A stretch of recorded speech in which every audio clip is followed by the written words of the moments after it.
Դու մի հորինված էակ ես գուցե, ու հանդիպել ես ինձ մտքումս լոկ, բայց իրական ես, ինչպես բուրմունքը հողի, վարունգի, խոտի, մատիտի, և ես ուզում եմ, որ շրջապատես ինձ այդ բույրերով, լոկ այդ բույրերով, հողի, վարունգի, խոտի, մատիտի, բույրով մանկության, բույրով մաքրության, հազարի նման մի աղջիկ ես դու, ում գտել եմ ես մեկս հազարից, և հիմա քեզնից Աստծո չափ հեռու նստած եմ ահա տխուր երջանիկ ու դեռ փակ կրծքիդ տաք կաղապարով,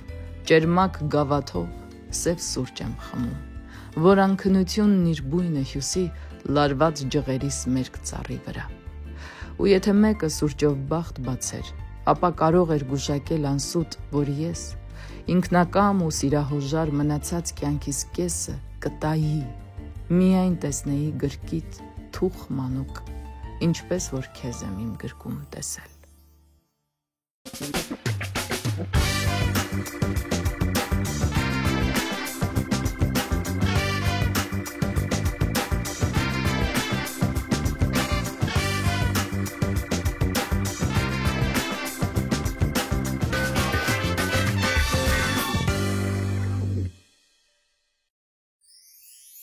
Սուրճը խորհրդային Հայաստան բերեցին հայրենադարձները, իրենց հետ տեղափոխելով նաև այս ըմպելիքի մշակույթն ու ավանդույթները։ Այն վերածվեց առօրյա սովորույթի, նախ խոշոր քաղաքներում, ապա ամբողջ հանրապետությունում։ 1950-ից 1980-ականներ Հայաստանում սուրճը վերածվեց մշակույթի։ Հայկական ջազվեում եփած սուրճը գրավում էր բոլորին, արվեստագետներից մինչև քաղաքական գործիչներ։ Հայկական տներում սուրճը հյուրընկալության խորհրդանիշ դարձավ։ Խորհրդային Միությունում թեյն իհարկե դեռ գերիշխում էր, բայց սուրճը դարձավ մտավորականների ընտրությունը։ Ասում են սևակը սուրճի բաժակով էր մտածում։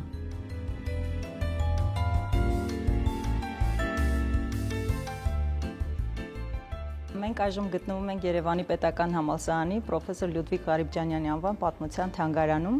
որտեղ բացվել է 1960-80-ական թվականների ուսանողական լիբերալ շարժմանը նվիրված ցուցադրություն։ Եվ լիբերալ շարժում ազատական միտք առանց սրճարանի չէր կարող ուղղակի ցուցադրվել, որովհետև այստեղ էր ծնունդ առնում ազատ միտքը եւ տարածվում ամբողջ հանրապետությունով։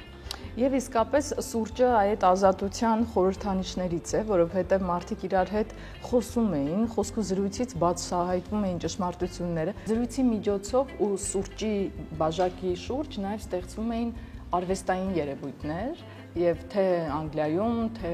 եվրոպական այլ քաղաքներում ու երկրներում ու մանավանդ աշխուղական արվեստում 19-րդ դարում Հայաստանը, այսինքն արևմտյան Հայաստանից ազդվելով նաև արևելյան Հայաստանը իր վրա կրեց նաև աշխուղական մշակույթի հետ ազդեցությունը եւ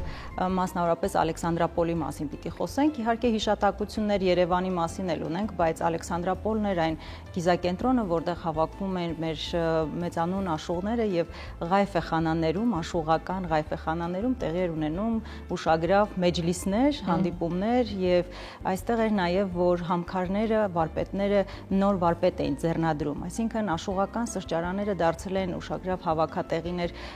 երաժշտություն, արվեստ, շախմատ վայելելու եւ միաժամանակ նաեւ նոր երաժիշտներին հնարավորություն տալու, որպեսզի նրանք կայանան եւ ձևավորվեն։ Շարատալյանը ում պապը ուներ սուրճի տուն Ալեքսանդրապոլում։ 1890-ական թվականներին այս սուրճի տունը վերերացվել աշխուղների հավաքատեղի եւ այս սրճարանում է, որ առաջին անգամ 18-ամյա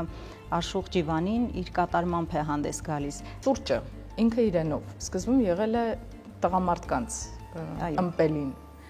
Ինչպես մենք կանայք կարողացանք դա անել մեզնով։ Այս սիրած մասն է։ Սուրճը անխոս որ տղամարդկանց միջավայրում տարածվեց, բայց այն նաև տարածվեց եւ մեծ համբավ ձեռք բերեց կանանց շրջապատում։ Եթե խոսենք մեր արևմտահայ կանանց մշակույթի մասին, ապա պիտի հիշենք ընտանիքներ, որտեղ որ կանայք սուրճը խմում էին սիգարետի ուղեկցությամբ, որովհետեւ օրինակ Եվդոկիայի հայ կանայք, երբ որ հարսնատեսի էին գնում, նրանց նախ հյուրասիրում էին սուրճ, քաղցրեղեն եւ սիգարետ։ Օհո, այո, այդ որ տարում 19-րդ դար։ Փաստորեն այդ այն ժամանակ ամեն դեպքում դա շատ առաջադիմական բան էր։ Հիմա արդեն հետադիմական է ծխելը կամ վնասակար սովորությունը։ Պիտի ասեմ, որ երբ որ հայրենադարձները եկան 1940-ականներին արդեն Հայաստան, Արևելյան Հայաստան, նրանց մեջ կանայք, որոնք որ քաղաքային մշակույթ ունեին,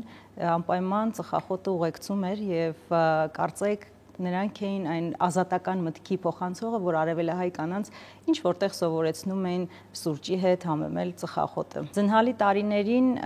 ճարտարապետներն իրենց նախագծերում սկսեցին նախագծել մի շարք սրճարանների ուրեմն տարածքներ, որովհետև պահանջարկ կար եւ կառավարությանը ներկայացնում են, որ ինչու մենք Երևանում չունենք սրճարաններ, լրագրողների կողմից էր այս հարցը բարձրացվում եւ սրճարաններ ունենալու դեպքում էլ դրանք նորից ազգային անվտանգության վերահսկողության տարածքներ էին դառնում, ուստի այս գրականությունը, որը արգելված էր, սրճարաններում էին փոխանակում մեկը մյուսին, թերթի մեջ թաքնված փաթաթված կամ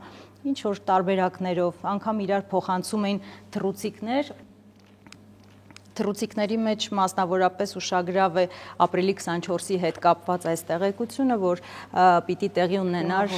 հանրահավաք եւ ապրիլ 24-ը պիտի ճանաչվեր որպես հիշատակի օր։ Եվ այս թռուցիկների ու համահավաք մտքի շնորհիվ կարողացան մեծ հանրահավաք իրականացնել Հանրապետության հրապարակում 60-ական թվականին, որը չլսված էր Խորհրդային Միության ժամանակ։ Ու գրված է բոլորս քո երթի։ Չի բոն։ Ով էր այդ մարդը, հրաշալի անձնավորությունը։ Հայերի մասին խոսելիս մենք պատմական անդրադարձով կարող ենք գալ մինչև 20-րդ դար եւ այստեղ հիշենք Կարլ Չիլինգարյանին։ Կարլ Չիլինգարյանի ընտանիքը գաղթել էր Գերմանիա եւ նրանք ուրեմն այն ընտանիքն են, որոնք որ հիմք դրեցին Չիբո ըմպելիքին, որովհետև Չիլինգարյանի հայրը Մարկ Հերցը գերմանացի, ով սուրճի բիզնեսով էր տարիներ շարունակ զբաղվել, որոշում են կայացնում, որ միասին սկսեն սուրճի բիզնես իրագործել եւ այդ բիզնեսի անունը կոչվում է Չիբո, Չիլինգարյանի առաջին ազգանունի տառերն են եւ բո գերմաներեն բունո նշանակում է հատիկ։ Եվ այսպես ծնունդ է առնում նոր բրենդ Չիբոն, որը շատերի մոտ կարծիք կար, որ արաբիկա, ռոբուստա, Չիբո տեսակ սուրճ, բայց իրականում դա ընդհանրապես այս կազմակերպության անունն էր։ Տարիներ շարունակ նրանք լավ համագործակցելու արդյունքում ձևավորում են բավականին լուրջ բիզնես, սակայն օրերից մի օր նրանց մեջ առաջ են գալիս տարբեր խնդրահարույց հարցեր եւ Կարլ Չիլինգարյանը հիշատակություններ կա, որ իբրև սննկանում է, սակայն կային աղբյուրներ, որ ասում են Մարկ Հերցի նաեւ միջամտությունը կար նրա սննկացման մեջ եւ արդյունքում Չիբոն ամբողջությամբ պատկանում է, տեղափոխվում է Մարկ Հերցի, այսպես մենաշնորհային տարածք։ Այսօր մենք այս հիշատակությունն ենք ասում, սակայն պիտի չմոռանանք, որ Կարլ Չիլինգարյանի այս միջամտությունը, եթե չլիներ, այս բրենդն ուղղակի չէր ստեղծվի։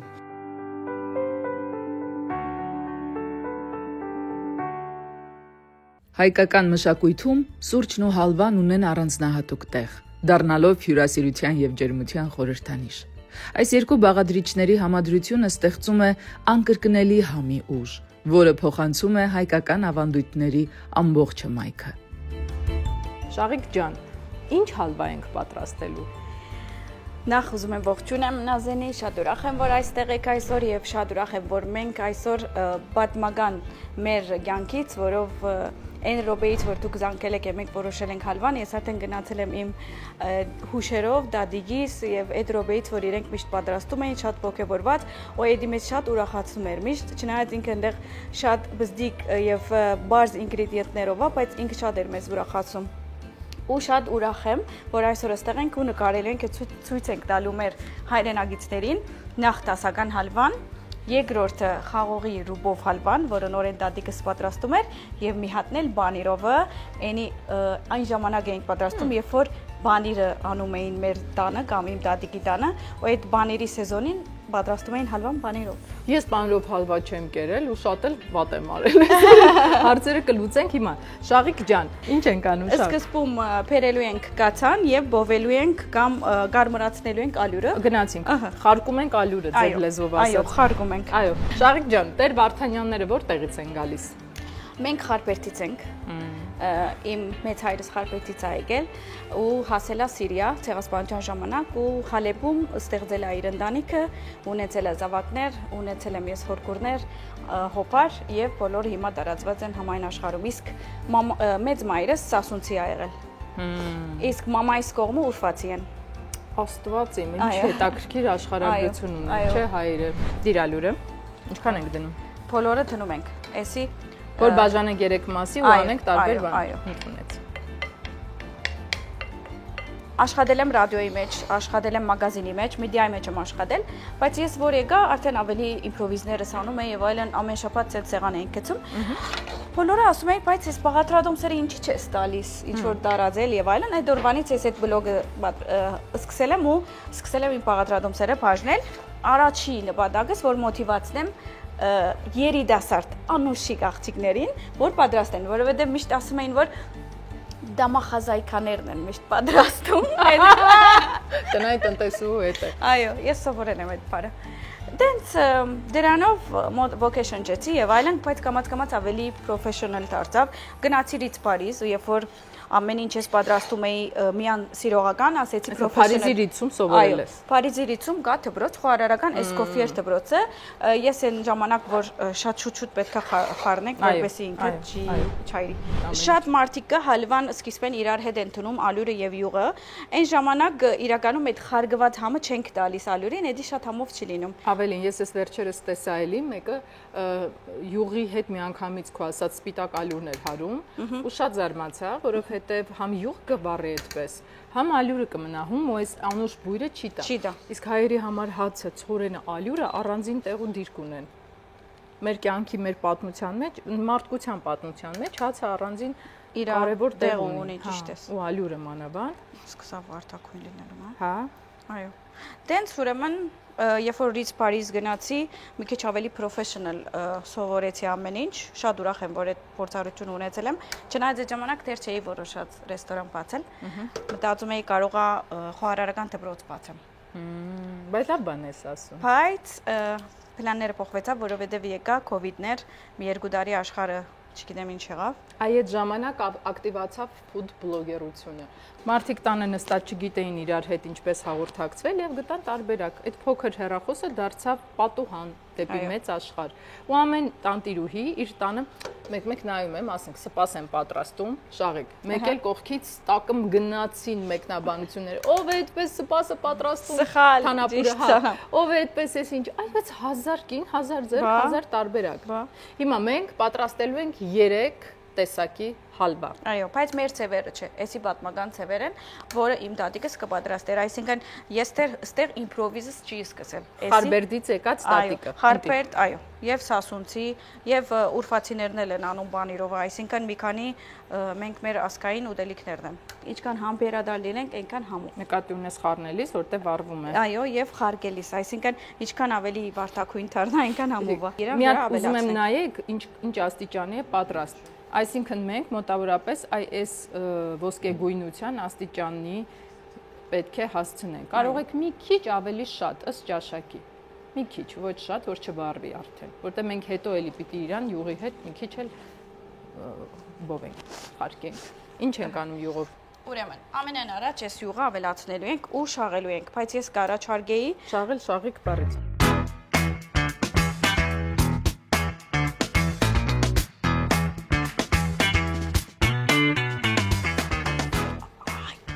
Բայ, չես իմանալ դակությանը։ Ինչու չես իմանալ դակությանը։ Սորջան երման բլբլթած գիտես, ես ուզում եմ կարողա փոխենք ապսեմ, որ հանկիստ ինչ Պիտի տանջվենք, ինքը դաբագը դույել։ Դաբագը շատ դակ է։ Պետք է զանգվածքը իրար հետ լավ բանալա, հետո արդեն 3 մասի բաժանենք։ Այսինքն մամուսնացում ենք, հետո մերցնում ենք։ Ահա, ճիշտ։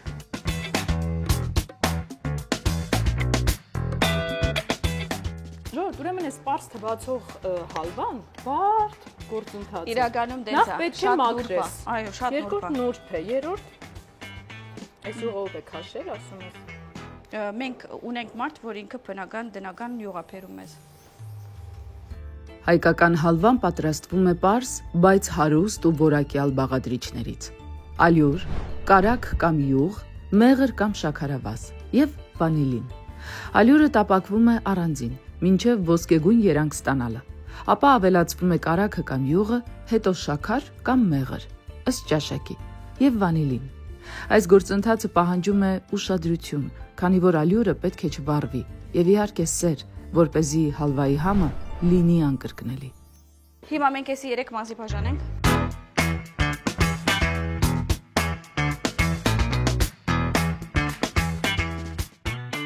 Սովորական լոռի պանիր ենք դնում։ Նա ինքը պետք է այդ պանիրը լինի, որ թեր պանիր չեղած։ Աղի չլինի, անլի պանիր պետք է լինի։ Անլի պանիր, լոռի դեմքով եւ բան։ Այսինքն չանախը չի աշխատի։ Տաք է, չէ, քո հալվան։ Ես եմ հիմա տակ, ես եռում եմ, էփում եմ ու արդեն չեմ հասկանում հերսից թե հաճույքից։ Բայց ինչ անուշոտ եկա։ Ռուբը խաղողի դոշաբն է։ Այո։ Կպատնես ոնց է դուք սարքում։ Okay։ Ինչի մեջ ենք դնելու այս ընտիր հալվան։ Այս պիտի հիմա ուտենք երեխեք։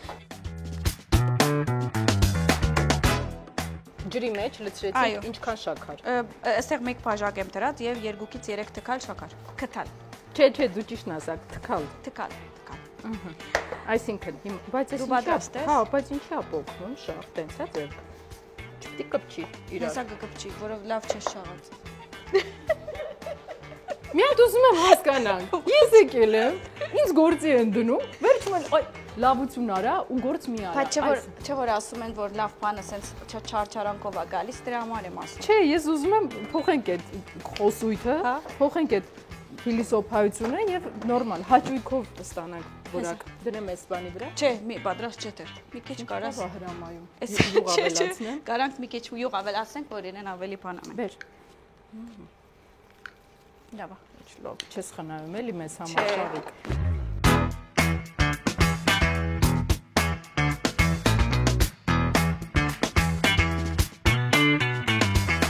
Մենք բանիրով հալվան պատրաստել ենք։ Անցնում ենք դասականին։ Երևում է, որ ես եմ տանջվել։ Սենց մի հատ նկարեք մեզ սենց, առաջի մեր հաջողությունը։ Օ, շաքարաջուրը պետք է լցնենք։ Ես գամած կթնեմ, որ միջև որ կոնսիստենսին ունենանք, այլ չավելացնենք։ Տարբերությունը այսպես է։ Ես անում եմ շաքարա վազով։ Մի օր կսարքեմ առանձին շաքարա վազով իմ տարբերակը։ Շաղիկը եւ շատ մեր հայրենակիցներ անում են շաքարա ջրով, բայց այդ պարագային պետք է խիտ բռնեք շաքարը, որպեսզի քաղցրությունը ավելանա։ Ուզում ես ավելացնել։ Չէ, ուզում եի քաղցրության նայել, եթե կուզես, մի թեթև շաքարավազ կարանք ավելացնենք։ Չէ, եթերից դուրս։ Այս է տարբերակն է։ Շաղիկ։ Մենք ուղղակի 3 տարբեր տարբերակ ենք, էլի ձեզ ներկայացնում, ժողովուրդ ջան։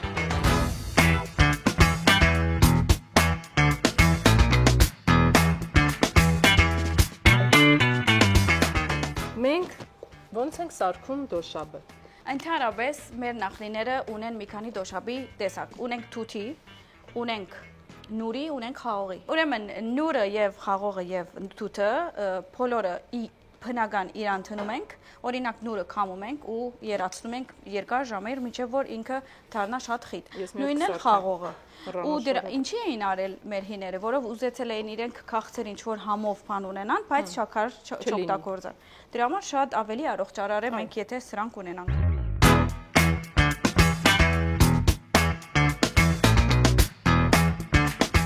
Շաղիկ ջան, բրավո ձեզ, իրապես։ Հիմա մենք այսքան հումոր էինք անում, բայց եկեք լինենք անկեղծ։ Եթե որևէ մեկին թվում է, թե այսքան հեշտ է շաղել ալյուրը, այդքան խարկել, բովել, ճիշտ որակի բերել, որպեսզի չլինի վառված, բայց եւ չլինի հում, որտեղ է բալանս, այս ոսկեգույն մազիկների գույների պետք է լինի։ Յուղը խառնել, այդ յուղը մինչև այդ պետք է պատրաստել, հետո շաքարաջուրը կամ շաքարը կամ օշարակը։ Ոչինչ հեշտ չի այս կյանքում, բայց շատ հեշտ է, եթե դա արվում է սիրով։ Շաղիկ Տեր Վարդանյան։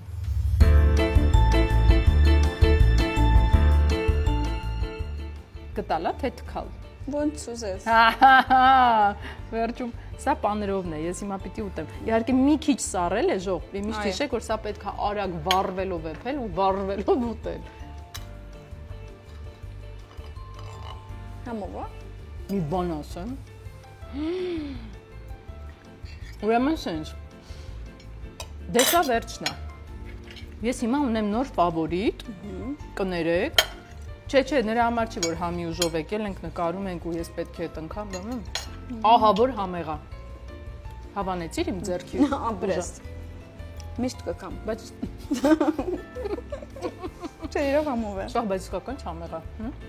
Ինչն է համեղ, որ բանիրը նախ անլի պետք է լինի, որ աղի լիներ, սենց համով չէր լինի։ Բայց իր այդ fat-ը, իր այդ յուղը, բանիրի սենց յուղի համը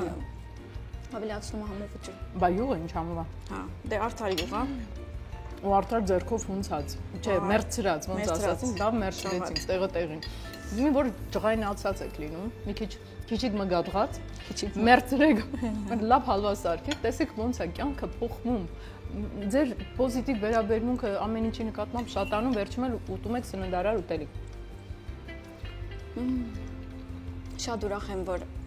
ինձ դենց հիշողություններով դարիր ինչ-որ անցյալ հոգին լուսավոր է, մեծ մամաս հիշեցի և ոնց էր սարքում ու մենք շատ էինք ուրախանում։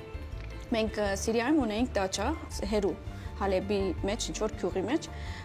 սենց մեծ բարդեզով և այլն, ընդեղ ամառները անցկացնում էինք, ու այդ գեսորը վերջերը, որ սիրդդ ուզում է մի հատ քաղցր, այն քյուղին մեջ ինչ պետք է ունենաս, ոչ մի բան չէ,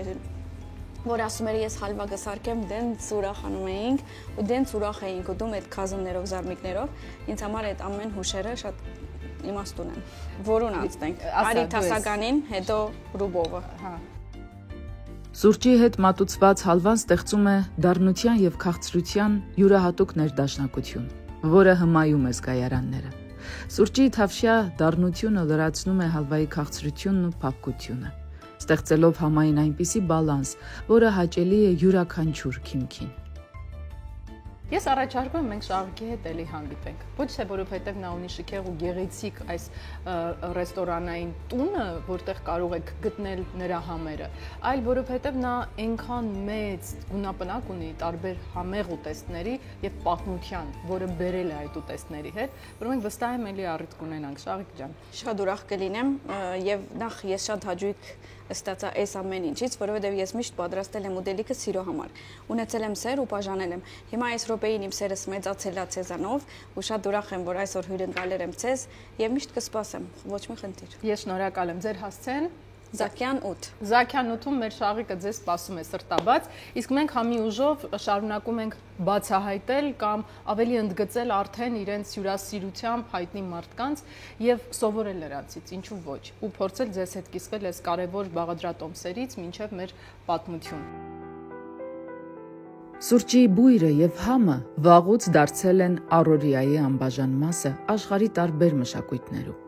Այս առույգացնող ըմպելիքը հաճախ ուղեկցվում է 4 թխվածքներով, որոնք լրացնում են սուրճի դառնությունը, ստեղծելով համային յուրահատուկ ներդաշնակություն։ Ֆրանսիացիները առավոտյան իրենց սուրճը հաճախ վայելում են բագետի բարակ շերտերով կամ կրուասաններով։ Այս պարզ, բայց նրբագեղ թխվածքները թաթախվելով սուրճի մեջ դառնում են փափուկ, հալչող, պարգևելով հաճելի զգացողություններ։ Իտալացիները նախընտրում են բիսկոտի, երկակի թխված նուշով թխված քաբլիտներ, որոնք իդեալական են էսպրեսոյի հետ։ Բիսկոտիների խրթ-խրթան կառուցվածքը սուրճի մեջ թաթախվելուց հետո դառնում է ավելի նուրբ, բացահայտելով նաև նուշի նուրբ համը։ Արաբական երկրներում սուրճը հաճախ մատուցվում է արմավի հետ, այն համեղ է եւ օգտակար եւ լի սննդարար նյութերով։ Իսկ հույները իրենց սուրճի հետ սիրում են վայելել կուլուրի, կունջութով պատված, օղակաձև թխված քաբլիտները։ Սուրճի եւ 4 թխվածքների համադրությունը պարզապես համային վայելք չէ։ Այն մշակույթ է, որը ձևավորվեց 20-րդ դարում, դառնալով ժառանգություն, սովորույթ, մի արարողություն, որն իր մեջ կրում է ջերմության ու մտերմության շունչը։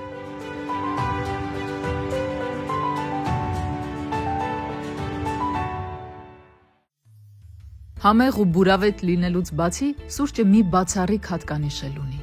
Այն մագնիսի նման ձգում է ընկերներին, զրույցի կարիք ունեցողներին։ Հիմա ես օրինակ ինչպես պատմեմ սուրճի մասին, եթե չեմ հանդիպելու ընկերներիցս գոնե մեկի հետ, ու չենք զրուցելու սուրճի գավաթի շուրջ։ Իհարկե իմ ընկերներից շատերն են սրճասեր, առհասարակ բեմարվեստում շատ են սիրում այդ թարմացնող դառնահամ ըմպելիքը։ Ես էլ երբեք չեմ հրաժարվում սուրճից, ինչ մեղքս թաքցնեմ, բայց այս անգամ հենց Էրիկին եմ հրավիրել ծանրաձողի մոտ, ասել է թե սուրճի։ Սուրճով սուրճի, ինչպես սիրում եմ ասել, նախ վաղուց է ինչ չէինք հանդիպել, բացի դրանից Էրիկը շատ հաճելի զրուցընկեր է, համով, հոտով, համի եւ երաժշտության ուժով ու միշտ ժպտառատ։ Էնպես որ խոսելու հաստատ շատ բան կունենանք։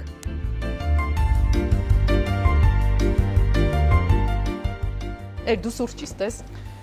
Հաշվի առնելուն, որ թեյ չեմ խմում, կարելի ասել սուրճ եմ խմում։ Սուրճն է ինձ արթնացնում։ Օրինակ Չարենցներ խենթի պես սուրճասեր եղել եւ կոնյակով մի քանի կաթիլ, թե Թումանյանն է շատ խմել սուրճ, այն որ իսկապես դոպինգի պես, հա, էլի մի քանի կաթիլ կոնյակով կամ առանց։ Դե բանաստեղծներին գիտես, քո ընկեր, մեր սիրելի ընկեր Ավետ Բարծեղյանը, էլի սուրճիստ է։ Հա, այդ անընդհատ այդ սուրճ սրճախմությունը միայն մշակույթ չի, էլի, այդ չգիտեմ, մեր վառելիքն է, ինչն է, երբ աշխատում ենք մտքի։ Այո, դա մեր չգիտեմ, էներգիայի աղբյուրներից մեկն է երևի նաև ինչ որ չափով հաշվի առնելով, որ մենք անընդհատ շփվում ենք տարբեր մարդկանց հետ օրվա ընթացքում, նաև այդ շփումների արդյունքում ա լինում, որ այդ սուրճը ավելի տենց մի տեսակ ջերմացնում է, նույնիսկ բույրը, եթե չմպես բույրը, տենց ինչ որ լավ ատմոսֆերա է ստեղծում։ Ում հետ ես դու սիրում խմել սուրճ, եթե ոչ տանը։ Սուրճ ընկերների հետ երևի, հարազատ, չգիտեմ, անծանոթ մարդիկ երբ նույնպես առաջարկում էլի դեմ չեմ սուրճին։ Նայր, օրինակ մեր տանը, եթե քույրս էձի տան գիտեմ գալիս է, սուրճը նախ կանխավ դնում է, որովհետև երկուսս էլ սրճասեր ենք ու իրար հետ խմելը դա կարևոր է։ Հա, սրճասեր ենք դե հիմա։ Եթե իմ ընկեր Վահե Բեգոյանը կամ Հրաչը Քեշյան վերջը գալիս են իմ տուն, էլի մենք միշտ այդ սուրճը պարտադիր են, որ մեծ բաժակներով։ Ես շատ սիրում եմ սուրճը խմել, հագնվելով, պատրաստվելով նաև։ Իսկ ինչի այդ ժամանակ ինչ ես կանչում կոթը սուրճ խմելու։ Ես հանգիստ սուրճս խմեմ, դու հագնվես։ Եթե հրավիրելու մարդ չես, մարդը կեր սալորաչիր։ Նաշ ջան, ինչ ես ուզում ասել։ Որ Թիֆլիս եմ գնում, հենց միջև արդենը պապան է պատրաստում։ Ինքը տենց սիրում է, հա։ Բայց անշաքար։ Վրաստանում հայկական սուրճ է։ Անշաքար։ Չէ, ես քաղցրեմ սիրում։ Ինձ Հայկոն միշտ ասում էր բան արա, քչացրու, մի խմի, կտեսնես, կսովորես, բայց ես մի տեսակ չեմ կարողանում սովորել։ Հայկը ուներ երգ սուրճի մասին։ Այո։ Սև սուրճի մի գավաթ ու դատարկ աթոռ կողքից։ Այո, մենակ երևի այդ պահին կասկադում նստած ու դատարկ աթոռը կողքին Շարլում նստած եղել։ Ինչպես մենք այսօր Շարլ տերասում Մարին էլ ուներ, չէ՞ երգ, չեմ սիրում դառը սուրճ։ Այո, ես չեմ սիրում դառը սուրճը։ Այո։ Շատ երգեր կան սուրճի մասին ու բանաստեղծություններ։ Ու վերջերս հատկապես շատ են նույնիսկ լատե ինչ որ նմանատիպ բառեր են սկսել ավելացնել։ Այսինքն կաթով սուրճը։ Մոդնի երգեր են սկսել երգել։ Սուրճն է դա տենց միշտ արդի է, էլի։ Բոլոր ժամանակներում։ Իսկապես մոդայիկ է ու եղել է եւ է ու հետաքրքիր որ այդ հարցում բան չի փոխվել։ Իսկ քաղցր բաներ սիրում ես ուտել սուրճի հետ, օրինակ թխված կամ չի։ Միանշանակ սիրում եմ շատ քաղցր բաներ, բայց օրինակ սուրճի հետ երբ քաղցր բան ուտում ես, դու սուրճի համն ես կորցնում։ Ես օրինակ, այո։ Դրա համար ես չեմ սիրում սուրճը։ Դեմից պետք է ուտես հետո սուրճը կամ Հա, ես սուրճը սիրում եմ այդ իր դառնության մեջ առանձին։ Համը կորցնում ես։ Ամբողջական։ Բայց դու ջուր խմում ես, չէ՞ հետո։ Ջուր շատ։ Հա, այդ շատ լավ։ Վերջերս իդեպ ջրի մասին հետ բան ասեմ, աշխարհում ուր ասես գնալով, նույնիսկ այդ շշերի մեջ ծաղվող ջրերը չեմ կարող համեմատել մեր տան ջրի հետ։ Չես հագենում։ Իմ համար աշխարհի ամենահամով ջուրն է մեր տան ջուրը։ Ես Թիֆլիսում եմ մեծացել, այնտեղի ջուրն եմ խմել, կարծես սովորեի, բայց պարզվում է չէ, մեր ջուրը աշխարհի ամենալավն է, նույնիսկ այդ շշերի ջրի հետ չես համեմատում։ Հա, հետո ես օրինակ չեմ հագենում շշալցված ջրերով, թեև վստահ եմ, որ մաքրության տեսանկյունից հիմա ամենալավ վիճակում չենք, բայց ոչինչ, մեր փոշիներն են մեջը, սակայն ինչ տարբերություն։ Մենք ենք էլի, ինչ անում ենք, մենք ենք ու ջրերը մեր։ Իսկ ինչ քաղցրեղեն ես սիրում, եթե առանձին ես ուտում։ Շատ եմ սիրում շոկոլադ։ Լսիր, սա նոր ձեռքի պատրաստած շոկոլադ է, մեր էլի հյուրերից մեկը Լարան է պատրաստել, շատ հետաքրքիր մի հատ փորձի։ Լարան այնքան գեղեցիկ է պատրաստել, մարդ չուզում ուտի։ Եվ որովհետեւ համաձայն եմ, որ այդքան գեղեցիկ է։ Արի խոստանանք Լարային սուրճից հետո վերջում անպայման ես էլ չեմ փորձել։ Կադրում սիրուն է թոմնա։ Ինչու եմ հարցում քաղցրի մասին, որովհետև մենք պիտի անդրադառնանք համի ուժով տարբեր քաղցրեղենների, ու ես հիշում եմ, որ քույրս մի ինչ-որ этаպում սիրում էր սուրճի հետ ուտել պանիր։ Հետո պարզվում է քաղցրեղեններից պանիր։ Իտալացիները պանիրեղենը սիրում են որպես վերջին աղանդեր, այսինքն քաղցրեղեն, դեսերտ։ Եվ հետո ես իմացա, որ սուրճի հետ որոշ մշակույթներում ընդունված է եղել դեղին պանիրը։ Ես դրա մասին չգիտեի, վերջերս եմ իմացել, հա, բայց փաստորեն համային պանիրը սուրճի հետ շատ սազում է։ Կարևորը սուրճը մի շատ լավ հատկանիշ ունի, մտերմացնում է մարդկանց, անկախ ես չգիտեմ ինչ կա իր մեջ, որը այտենց օդում մի հատ շատ հետաքրքիր մթնոլորտ է ստեղծում, որը այս պահին ես եմ զգում այս հաղորդմանը, եւ բոլոր շփումների ժամանակ ընկերական լինի դա թե իմ ասած անծանոթ մարդկանց հետ, դու սկսում ես անկախ քեզանից ավելի մտերմանալ այդ մարդու հետ։ Կամ էլ դա մեր ցանկությունն է, ընդամենը մի հատ փոքրիկ գաված սուրճից դիմացինի հետ ստեղծել այդ գեղեցիկ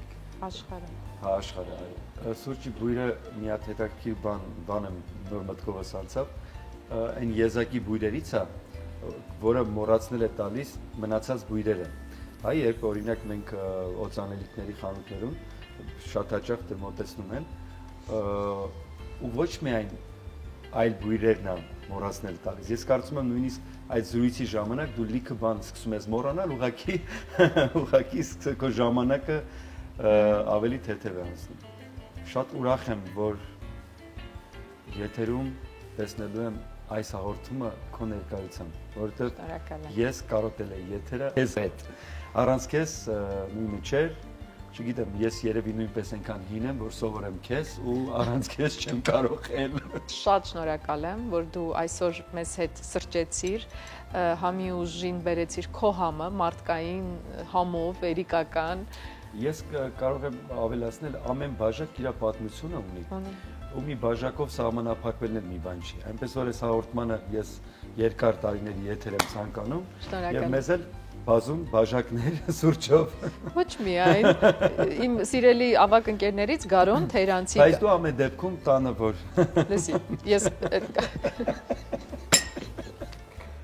Լսի, իմ ավագ ընկեր Գարոն, մեր սիրելի Գարոն Թերանի, միշտ ասում է անմշակույթ բաժակ է, եթե մեջը չկա բովանդակություն, նկատի ունի լավ գինի,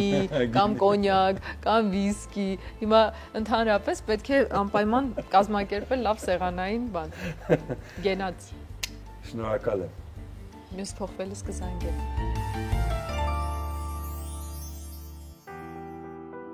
Ախ, եթե միայն սուրճի բաժակները կարողանային բարձրաձայնել այն ամենն ինչ գիտեն մեր մասին։ Պատկերացնում եք ինչպիսի հույզերի ականատեսն են եղել, ինչ տեսակի զրույցներ են լսել եւ որքան գաղտնիքներ գիտեն։ Գուցե լավն էլ այն է, որ նրանք չեն խոսում եւ ոչինչ չեն բարձրաձայնում, այլ միայն գեղագիտորեն միջնորդում են սուրճի իրական համի ուժը փոխանցելով, զգացնել տալով։ Հայն անդադար է։ Մենք էլ համի ուժը փնտրելու ճանապարհին դադար չենք առնում, ոչ մի դեպքում։